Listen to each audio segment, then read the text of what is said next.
રાપર તાલુકાના આડેસર ગ્રામ પંચાયત દ્વારા 114 જેટલા પ્લોટ ધારકોને માત્ર એક દિવસમાં પોતાના પ્લોટ સ્વેચ્છાએ ખાલી કરી અને કબજો ગ્રામ પંચાયતને સોંપવા માટે તાકીદ કરી છે। જો સમય મર્યાદામાં પ્લોટ ધારકો પ્લોટ ખાલી નહીં કરે અને કબજો નહીં આપે તો ગ્રામ પંચાયત દબાણ દૂર કરી પ્લોટનો કબજો લેશે તેવી તાકીદ કરી છે।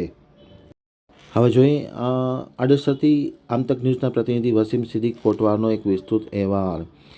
આડેસર ગ્રામ પંચાયત દ્વારા પ્લોટ ધારકોને ફાળવવામાં આવેલ પ્લોટની નોટિસ મળ્યેથી દિવસ 1માં તેમના હસ્તક રહેલા પ્લોટનો કબજો ગ્રામ પંચાયતને સુપ્રત કરવાનો નોટિસથી આદેશ કર્યો છે। આ આદેશમાં જણાવવામાં આવ્યું છે કે પ્લોટ ખાલી કરવા અંગેની જાણ આડેસર ગ્રામ પંચાયતને પ્લોટ ધારકોએ કરવાની રહેશે। જો આપેલ સમય મર્યાદામાં પ્લોટ ધારકો પ્લોટ ખાલી નહીં કરે તો ગ્રામ પંચાયત આ જગ્યા ખાલી કરાવીને કબજો મેળવશે।